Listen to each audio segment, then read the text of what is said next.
LEGO Batman 2 Electric Boogaloo is a sequel to LEGO Batman 1, which not only features Batman and Robin, but the entire Justice League. Classic heroes like Superman, Robot Man, Green Man, Woman Man, and more. I'm a frog, and I have never played LEGO Batman 2 before. But no matter, because for this video, I tried to not only 100% the game for the first time ever, but do it in under 24 hours. It's fitting that Easter is right around the corner, because this game features a giant open-world Gotham City and a whopping 250 gold bricks, by far the most of any game I've done so far, the majority of which are hidden in the open world and I'll have to find. So it'll be like the LEGO version of an Easter egg hunt, except not about Jesus. Although I'm not sure what a rabbit laying eggs has to do with Jesus either. Let's hop in. Our journey begins with the news lady talking about the Gotham Man of the Year award with Bruce Wayne and Lex Luthor as contenders before cutting to said event where the LEGO characters start talking in actual voices instead of mumbles because this is the first LEGO game to introduce voice acting. Lex, I'm surprised you took time away from your presidential campaign and came all the way to Gotham City for this. A completely uncontroversial change that I'm sure no one watching this video has any strong feelings about. Bruce Wayne wins the Walter Payton Man of the Year award, much to the chagrin of Lex Luthor. Before the Joker hacks the TV, Bruce runs off to find Batman. The award presenter fucking dies. The Joker appears for real, but Batman and Robin show up to save the day and the game begins. Like I said in the intro, I'd never played this game before, but thankfully LEGO games aren't rocket science unless you're an IGN reviewer, and I started by doing what I always do, running around and destroying everything in sight for studs. And like every other LEGO game ever, every LEGO Batman 2 level has a stud bar to fill up, but I don't think I need to explain that to you people at this point. It also continues with LEGO Batman 1's Citizen in Peril thing, where there's one citizen in danger in each level, and if you rescue them, you get a gold brick. In this level, it's this person. You may notice lots of other panicked civilians running around, but they don't give gold bricks, so I don't care about them. By the time I destroyed the last table, I was already 9 minutes into the playthrough and had only 29,000 studs to my name, which after the great LEGO stud rug pull of 2019 meant I had basically nothing. Point being, I had to stop messing around and finally progress the level. And to do that, I would have to fight the clown girl herself, Harley Quinn. Are you aroused by clown women? All women are clowns. After defeating Harley, we moved below stage where the game introduced me to a brand new mechanic, the ability to save your progress mid-level. This feature definitely won't come up again later on in this video. I destroyed a band's instruments and told them to go get a real job, to which they pointed out I make YouTube videos about video games, then revealed the Riddler, who immediately ran off and forced me to fight through his goons. Around here, I found the first mini-kit of the level. Each level in this game has 10 hidden mini-kits I'll need to find. Then unlock the first special suit, the Sensor Suit, which lets Batman turn invisible and use X-ray vision to complete puzzles. Meanwhile, the first special Robin suit is the Acrobat Suit, where he can do acrobat things. We fought Two-Face in an epic battle where Robin just ran in what looked like one of those hamster balls, and chased after the Joker where we proceeded to beat him up, forcing him to retreat back to the stage where we started, bringing the level full circle. He escapes in a boat, the Penguin fucking dies, and nearly half an hour in, I was finally done with level 1. Considering how much there is to do in this game, I would definitely need to pick things up a bit going forward. 250 gold bricks is a ridiculous number. Rather than select the next level from a menu like older LEGO games, in LEGO Batman 2, you progress the story by navigating the open world itself. Thankfully, the spot to get to level 2 is only 12 feet away from where I started and just required me making and entering a Robin copter. Level 2 begins with another news report, so I guess every level just starts with one, then back in the parking lot where Robin immediately crashes a helicopter like an idiot. I will just say I was tempted to make a Kobe Bryant helicopter joke, but I just made one in my Halo Reach Lasso video and I don't like repeating jokes. What is bro doing? I do find it interesting, however, that in 2 of my last 3 videos there have been helicopter crashes. It's like a premonition, something that apparently Kobe Bryant never had. This level is mostly all about repairing Robin's helicopter. I unlock the Power Suit for Batman, which gives him super strength and explosives to destroy silver LEGO objects, and Robin's Magnet Suit as we scavenged around the area to find stuff to repair Robin's helicopter. After repairing the helicopter, we pursue the Joker's boat in a high-octane LEGO chase until he wrecks in front of the Gotham Funland, where the level concludes with us building various contraptions and using the powers of our suits to finish the job. We capture the Joker in a net, the police come and take him away, and that's LEGO Batman 2. Thanks for watching. Just kidding. Even though this is LEGO Batman, Superman shows up to say howdy do, then flies away to go horseback riding. Back in the open world, I created a Batmobile, grabbed a few brewskis, then drove recklessly around Gotham until I found the Batcave. We cut to Arkham Asylum, where some dude is watching Clark Kent on the news and Steve Miller is talking to himself before Lex Luthor shows up to bust him out like always, because none of Gotham's cops will just take one for the team and put a bullet in his head. Back at the Batcave, Bruce Wayne contacts a green guy. I drove around some more until I made it to Arkham Asylum. And okay, we're getting the redhead lady news report report, finally the actual third level is starting, where all the supervillains are busted out and I gotta chase them through a maze, because for some reason in Arkham Asylum they have a big maze. I can't believe my LEGO game featuring magical superheroes and villains isn't more grounded in reality. Although I didn't go all out chasing the villains in the maze right away, I was taking my sweet time because I was trying to collect studs, just like your mom every Friday night. Further into the maze, I unlocked the Batsuit, which gives Batman a sonic gun to shatter glass and the ability to glide through the air. I then unlocked Robin's ice suit, which turns him into Discount Mr. Freeze. This maze level isn't long at all, which I guess makes it a good breather. After doing a few more things in the maze, we round up all the less important than the Joker bad guys. Level 3 done, and all I had to do to start level 4 was walk 5 feet to talk to Commissioner Gordon. We are so back. Batman and Robin go inside the asylum and try to use an elevator, which apparently was sabotaged and crashes to the basement. I unlocked Robin's hazard suit, which lets him spray water to put out fires, and later in the game spray toxic waste, and Batman's electricity suit, which can't be that strong considering Batman can jump into a body of water wearing the suit without digital bathing himself. Together as Batman and Robin, I explored the depths of the insane asylum, fighting schizos as far as the eye could see, solving basic puzzles, ice wall climbing like Soap and Roach in Modern Warfare 2, fought a few Super Saiyan-looking guys until we encountered the Hat Man who sprayed us with Benadryl and made the world seem wonky and spooky. But as the great Franklin Roosevelt once said, the only thing we have to fear is fear itself. And polio. We defeated Scarecrow, met back up with Gordon, where the world's greatest detective determined that Lex Luthor was who busted Joker out of prison. I had nearly 456,000 studs at this point. Alfred made a mobile bat computer that upon opening showed me the location of Captain Boomerang, who I've never heard of before but just seems like an average upside down land person. Try to get rid of me, I'll come right back.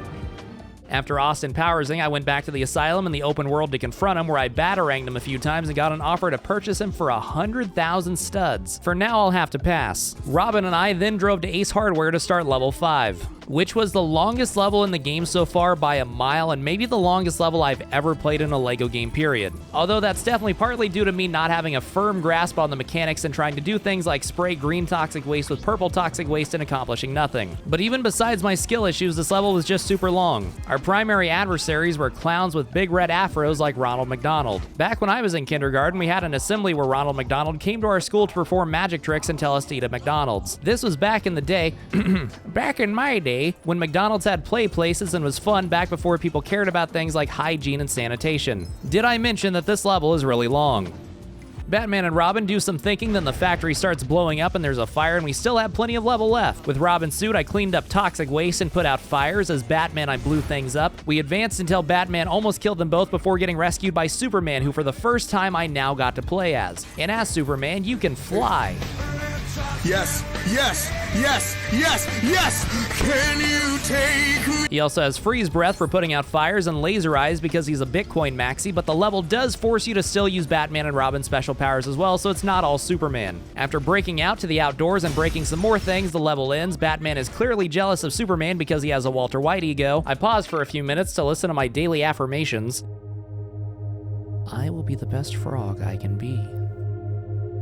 Then I continued by chasing a big old vehicle. Hello again, news lady. Who let the Joker cook? Level 6 begins with us shooting at the Lexmobile while it runs over terrified onlookers like the tank in All Quiet on the Western Front. Then after doing enough damage to it, Batman and Robin hop on for the next phase where we tear it apart from the inside and murder scientists begging me not to harm them. This is also where Lexbots are introduced as one of the main types of henchmen going forward. I moved a ball around with Robin's magnet suit, went up to the next floor, jumped out the window and died, then went to the roof where we rescued a civilian in peril, called in a Predator drone to cut a hole in the front of the train, and went into an entirely new giant chamber inside. But just when I was about to start commenting about level length again, the final cutscene starts where Batman and Robin Quivers get shocked, the Batmobile lost a wheel, and the Joker got away. Back at the Batcave, Batman and Robin were talking about Batman's kryptonite storage, but oh no, Lothor and the Joker found the Batcave and broke in. That's less than ideal. I didn't enjoy this level very much. You run around this first part and make suits, then fight the bad guys, then Superman shows up and you fly around as him, or at least I did. I don't know what you would do if you were playing this. My bad for assuming. Platform around, build a giant dinosaur. Oh no, now they're on a plane. With this level, I crossed 1 million studs, so that was cool. As Superman, I flew to Lex's flying machine to begin level 8, where it begins with me fighting said contraption as Superman and the Robin copter, piloted by Batman though for some reason. Then we boarded it and took the fight to the robots, where I saved a checkpoint. Fly around, destroy a few gold things, move inside of this big chamber, kill a guy driving what looks like a Hornet from Halo 3, do some puzzle solving. Oh no, a big room with kryptonite. Take care of that with Batman, and then progress into this room where these guys float around on hover chairs that run you over. Which is annoying, but not that big of a problem unless both Batman and Superman get stuck under him and he doesn't move, meaning there's literally no way for you to get out of it. At least I saved the checkpoint earlier, but that was still several minutes of time I'll never be able to get back.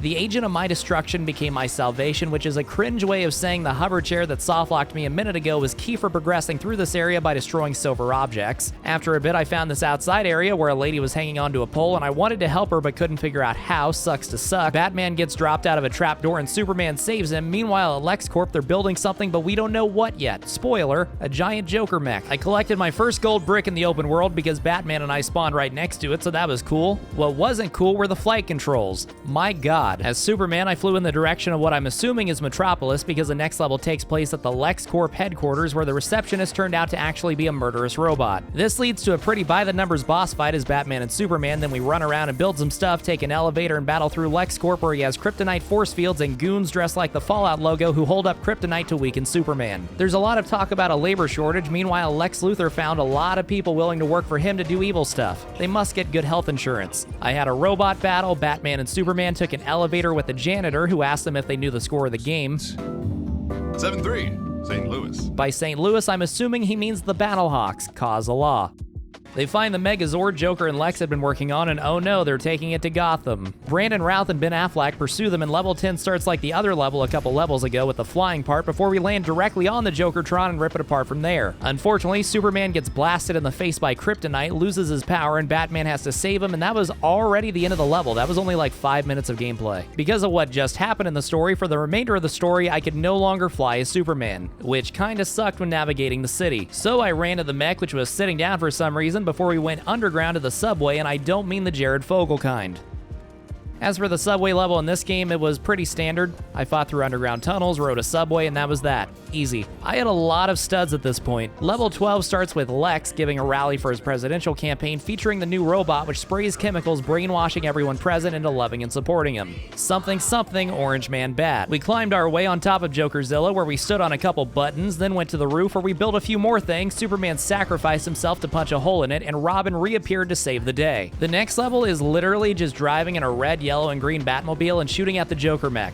Like, that's literally it. This game went from massively long levels to seeming like they were sprinting to the finish line towards the end, which is honestly pretty relatable. The Green Man in outer space calls all Justice Leaguers, and we see the Flash, Green Lantern, guy from Teen Titans, and others run to action. Joker and Lex attack Wayne Tower or whatever, and the Justice League shows up, and this is where things get a little weird. I had an issue with my recording around this point. There were 2 levels left, and I played them, then did a bit of exploring in the city and unlocked only a couple things before realizing the error. But yeah, so I don't have the original recording of me doing these things, but for the purposes of this video, I replayed them to get footage, which is why I already have the stud counter filled up, because I already did this stuff.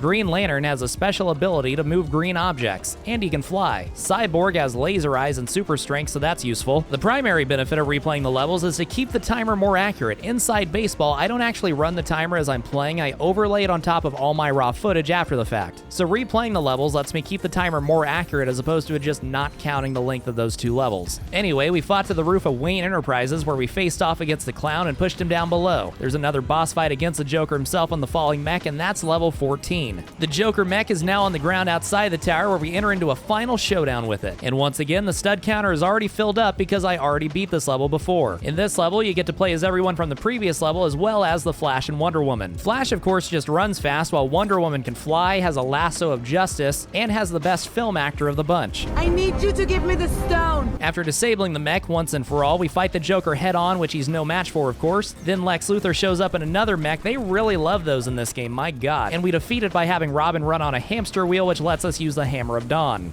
Batman punches Lex in the face and the city is saved. We did it, Reddit. I was all done with the story levels. I could now enter the free roam phase, traveling around Gotham City, finding all the freaking collectibles. And there were a lot to choose from. I didn't even know where to begin. I was like a kid in a candy store.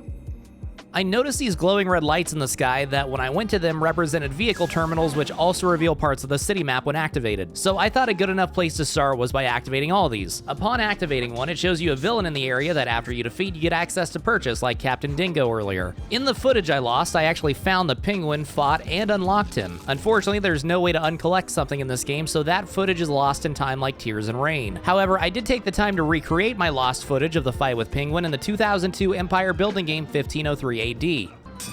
for our ruler! Very well, my king.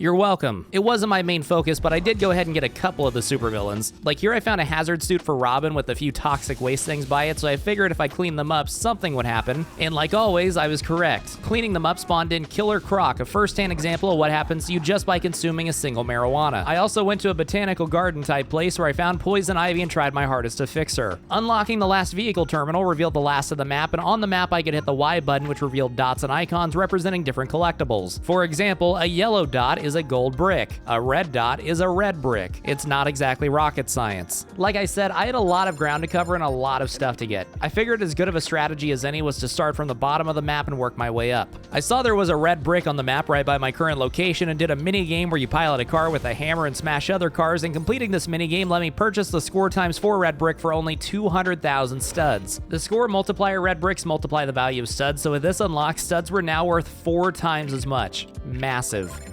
One annoying thing is that after you pick up a gold brick, the game forces you to stand still for a second and do a superhero pose, even while clowns beat me like a redheaded stepchild. I followed this up by unlocking Catwoman and continued searching for gold bricks. Some of the gold bricks you can get right off the bat just by switching to the appropriate character. Others are a bit more clever, and the game kind of forces you into doing things in the right order with suit restrictions, meaning in some cases you actually have to do the puzzle to get the gold brick and can't just bypass it. I'm not going to waste your time by detailing every single thing I unlocked in the open city because I make videos that I would watch and I wouldn't want to watch a 20-hour video. I did pretty quickly shift my focus from gold bricks to red bricks though, mostly for the stud multipliers, but I also wanted the mini kit detector so I could start banging through those levels. I also correctly guessed that there'd be a gold brick finder of some kind, but yeah, my next chunk of time was just spent rounding up all the red bricks until I had all of them. Along the way, I had to get a couple more villains like Lex Luthor and Joker to be able to access them all. Another way to get gold bricks was with citizens in peril in the open world. Scattered throughout Gotham were people in danger I could help, whether being ganged up on by a penguin, floating on a fire hydrant, or frozen in ice. Freeing them would give me another gold brick. After doing another Smasher game, I'd gotten the last score multiplier times 2. The multiplier stacked, so this final multiplier put me at a times 3,840 multiplier in total. All the score red bricks in this game were really cheap, so this took no time at all. Had they been priced more like the older games where they all cost in the millions, this would have sucked. With the last red brick collected, extra toggle, I don't even know what that one does, I moved to unlocking the rest of the villains. Arnold Schwarzenegger, guy anyone's only ever heard of because of Christopher Nolan, Timmy Turner, and even the previously seen Captain Boomerang. With my acquisition of Hush, an ASMR YouTuber turned evil, I had collected the final supervillain. I collected gold bricks a bit longer until I decided to change things up a bit and go after some mini-kits. While collecting the mini-kits in level 1, I saved and quit in the middle of it because I thought I messed up. I didn't though. Nonetheless, upon collecting the final mini-kit, it said I had collected 11 out of 10. It wouldn't be a Frog Arcus Lego video unless there was a bug at some point. After level 1, I took a second, and by a second I mean half an hour, to gather more gold bricks and things in Gotham, and I got to drive a school bus too before advancing to level 2's mini-kits. They were all quick and easy, as were level 3's in the Arkham Maze. Then level 4 happened, and I wanted to put my thumb through someone's eye. Actually, that's a little too harsh. But the point is, I was very annoyed. Pay attention to the timer on the bottom right. I entered this level at about the 10-hour, 36-minute mark. I proceeded like usual, collecting mini-kits. This level had some good ones. There's kind of a tricky one with Penguin where you have to send explosive penguins through an igloo to blow up the inside of Mr. Freeze's cage. Then we got to this room where I got a pop-up saying checkpoint and found something on the wall I needed to take down for a mini-kit with either Aquaman or Robin's hazard suit. Seeing as Robin's suit wasn't anywhere around, I would need Aquaman, who I didn't have unlocked. So I figured I should save my checkpoint, return to Gotham, and go get Aquaman. Progress in this level will be saved and you will exit to Gotham City. When you return, the level will continue from this checkpoint. Awesome. It's now 10:48, so 12 minutes into the level, and my progress will be saved. I found Aquaman, unlocked him, returned to the Batcave, reloaded the level, and why am I at the start? Not only that, but none of the mini-kits I'd collected had saved either. The game lied to me. I felt betrayed. But I had a job to do, and as annoyed as I was, I had no choice but to continue, or else you people wouldn't be happy with me, to say the least. I begrudgingly finished this level. The Ace Chemical mini-kits were fine, as were the Train mini-kits. The Batcave mini-kits were terrible because of one that's missable by not doing the level in the proper sequence. In the next level, I got to play a mini-game for a mini-kit, Inception. The LexCorp mini-kits took a while, mostly because I had a crash partway through and once again had to start a level over from scratch. The Joker mech flying level mini-kits were what the kids call $0. The Subway mini-kits took a bit, but that was just because the level is long. The last 3 levels were like bam, bam, bam. I had every single mini-kit in LEGO Batman 2. There's only 15 levels, so that wasn't bad at all. At this point, I had 130 gold bricks and nearly 14 billion studs. We're on the home stretch, boys and girls, all 5 of you. There's a lot of things still to collect, though. I think this calls for a montage. Hit it, Johnny.